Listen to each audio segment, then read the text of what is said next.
আপনার এই মোয়াক্কেলটি রোগীর শরীরে থাকা ওই জিনটিকে ধরে নেবে, ফলে সে চিৎকার চেঁচামেচি শুরু করবে। আপনার যখন কমপ্লিট হয়ে যাবে তখন এই মোয়াক্কেলটি আপনার সাথে সাথে থাকবে। দেখবেন কিছুদিন এই আমলটি চলতে চলতেই আপনি অনুভব করতে পারবেন, আপনি টের পেয়ে যাবেন যে আপনার পাশাপাশি কেউ যেন রয়েছে, নড়াচড়া করছে, হাঁটা চলা করছে, আপনি রাহাত পেয়ে যাবেন। ওটাই হচ্ছে এই আমলের মোয়াক্কিল। মাত্র কয়েক দিনের মধ্যেই আপনি মুমিন জিনেদের সাথে বন্ধুত্ব গড়ে তুলতে পারবেন কোরআনি ছোট্ট একটা আমলের মধ্য দিয়ে। এমনই একটা কোরআনি আমল, এ আমলে মুমিন জিন আপনার হয়ে যাবে দোস্ত, বন্ধু। আমলিয়াত জগতে তথা ঝাড়ফু চিকিৎসা জগতের সঙ্গে যিনারা জুড়ে রয়েছেন তিনাদের জন্য এই আমলটি অত্যন্ত গুরুত্বপূর্ণ এবং জরুরি। কেননা এই আমলটি আপনার তখনই কাজে লাগবে যখন আপনি জিনগ্রস্ত রোগীদের চিকিৎসা তদবির ঝাড়ফুঁকের কাজ করবেন। তখন খুবই সহজ একটা আমল আজ আপনাদেরকে শিখিয়ে দিতে চলেছি এই ভিডিওটির মধ্য দিয়ে, যে আমলটিতে আপনি মুমিন জিনকে বন্ধু বানিয়ে নিতে পারবেন। কি সেই আমলটি জানার জন্য ভিডিওটিকে আপনি মনোযোগ সহকারে শেষ মুহূর্ত পর্যন্ত দেখতে থাকুন। আর চ্যানেলে নতুন এসে থাকলে এই ধরনের আরও নতুন নতুন ভিডিও দেখার জন্য চ্যানেলটিকে সাবস্ক্রাইব এবং বেল বাটনটিকে দাবিয়ে রেখে দেবেন পরবর্তী নতুন ভিডিওর নোটিফিকেশন পাওয়ার জন্য। চলুন এবার মূল আমলটির দিকে এগিয়ে যাওয়া যাক।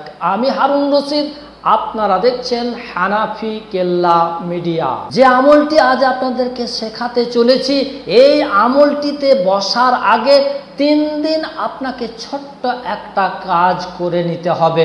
প্রথম দিন আপনি 1 কিলো মিষ্টি নিয়ে নেবেন। ওই মিষ্টির উপরে 11 বার দরুদে ইব্রাহিম এবং 3 বার সূরা জিন পাঠ করে ওই মিষ্টির মধ্যে আপনি ফু দিয়ে দেবেন। এই মিষ্টিটাকে আপনি পাড়া প্রতিবেশীদের মধ্যে আপনি বিতরণ করে দেবেন।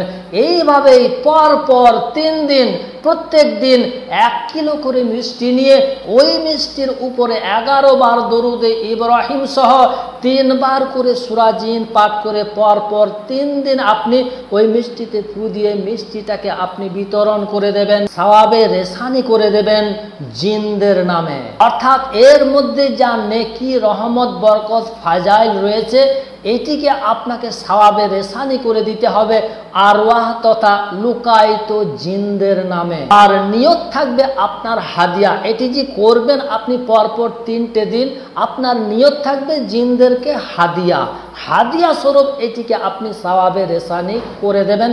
তারপরে আপনাকে মূল আমলে বসতে হবে। এই আমলে বসার নির্দিষ্ট কোনো দিন নেই, আপনি যে কোনো দিন এই আমলটি করতে পারেন। তবে চন্দ্র মাসের প্রথম সপ্তাহ থেকে আপনি এই আমলটি করলে সোনায় সোহাগা হবে। তবে হ্যাঁ, আমি আবারও বলে নিচ্ছি, এই আমলটি করার আগে পর 3 দিন আপনি 1 কিলো করে মিষ্টি নিয়ে ওই কাজটি করে নেবেন। তারপর আমল যেটি আপনি করবেন সেটি ভালোভাবে বুঝে নিন। এশার নামাজের পরে একটা নির্দিষ্ট কামরার ভিতরে, রুমের ভিতরে বসে বসে আপনাকে এই আমলটি করতে হবে। আর এই আমলটি করার আগে আপনার শরীর সহ আপনি যে কামরাটিতে আমলটি করবেন সেই কামরাটিকে আপনি খুশবুতে ভরপুর করে রাখবেন। আপনি চাইলে খুশবুদার লোবান জ্বালিয়ে আপনি খুশবুদার করে রাখতে পারেন, আতর দিয়ে আপনি খুশবুময় করে তুলতে পারেন। মোট কথা আপনাকে খুশবুময় করে রাখতে হবে। এবার এশার নামাজের পরে জায়নামাজে বসে বসে প্রথমে আপনি 11 বার দরুদে ইব্রাহিম পড়ে নেবেন।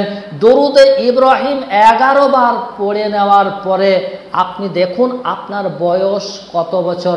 যদি আপনার বয়স 20 বছর হয়, আমি ধরে নিলাম, তাহলে এই আমলের ওজিফাটি আপনাকে 20 বার পাঠ করতে হবে। আপনার বয়স যদি 25 হয় তাহলে 25 বার পাঠ করতে হবে। আপনার বয়স যদি 30 হয় তাহলে 30 বার পাঠ করবেন। বয়স 40 হলে আপনি 40 বার পাঠ করবেন। এবার ওজিফাটা কি আপনি ভালোভাবে শুনে নেন। ওজিফাটা হচ্ছে সূরা রহমানের 33 নম্বর আয়াত। আয়াতটি আপনাদেরকে আমি ডিসপ্লের মধ্যে দিয়ে দিচ্ছি। আয়াতটি হচ্ছে বিসমিল্লাহির রহমানির রহিম, ইয়া মা'শারাল জিন্নি ওয়াল ইনসি ইন ইসতাতা'তুম আন তানফুযু মিন আকতারিস সামাওয়াতি ওয়াল আরদি ফানফুযু লা তানফুযুনা ইল্লা বিসুলতান। আমি আবারও বলে নিচ্ছি, আপনার বয়স যত বছর ততবার আপনি এই সূরা রহমানের 33 নম্বর আয়াতটিকে পাঠ করবেন।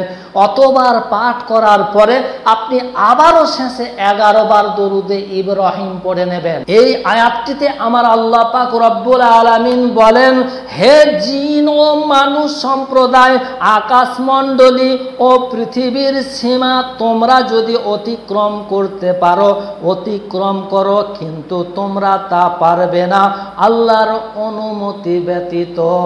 এই কথাটি আবার সূরা জিনের 11 নম্বর আয়াতে জিনরা কি বলে স্বীকার করছে সেটা আল্লাহ পাক রব্বুল আলামিন সূরা জিনের 11 নম্বর আয়াতে সেটি আমাদেরকে শুনিয়ে দিয়েছেন। আয়াতটি হচ্ছে বিসমিল্লাহির রহমানির রহিম, ওয়া আন্না মিন্নাস সালিহুনা ওয়া মিন্না দুনা যালিকা কুন্না তারাইকা কিদাদা। এখন আমরা বুঝতে পেরেছি যে আমরা পৃথিবীতে আল্লাহকে এড়িয়ে চলতে পারবো না এবং তার থেকে পলায়ন করে অন্য কোথাও লুকিয়ে থাকতে পারবো না। কোনো ক্রমেই তার নজর থেকে দূরে থাকা সম্ভব নয়। যখন আপনি সূরা রহমানের 33 নম্বর আয়াতটি আপনার বয়স অনুপাতে পাঠ করবেন, দেখবেন কিছুদিন এই আমলটি চলতে চলতেই আপনি অনুভব করতে পারবেন, আপনি টের পেয়ে যাবেন যে আপনার পাশাপাশি কেউ যেন রয়েছে, নড়াচড়া করছে, হাঁটা চলা করছে, আপনি রাহাত পেয়ে যাবেন। ওটাই হচ্ছে এই আমলের মুয়াক্কিল। এরপর আপনার যখন এই আমলটি কমপ্লিট হয়ে যাবে, আপনার বয়স অনুপাতে যতদিন ততদিন আপনার যখন কমপ্লিট হয়ে যাবে, তখন এই মুয়াক্কিলটি আপনার সাথে সাথে থাকবে। যখন আপনি জিনগ্রস্ত রোগীদের চিকিৎসা তদবির করবেন, জিনটা যখন হাজির হয়ে যাবে, এই আয়াতটি আপনি বারবার বারবার ঘুরিয়ে ঘুরিয়ে পাঠ করতে আরম্ভ করে দিলে আপনার এই মুয়াক্কিলটি রোগীর শরীরে থাকা ওই জিনটিকে ধরে নেবে। ফলে সে চিৎকার চেঁচামেচি শুরু করবে এবং রোগীর শরীর থেকে ছেড়ে চলে যেতে বাধ্য হয়ে যাবে। এই আমলটির মধ্য দিয়ে আপনি মুমিন জিনদের সাথে বন্ধুত্ব গড়ে তুলতে পারবেন। আশা করি আমলটি এতক্ষণে আপনারা শিখে গেছেন।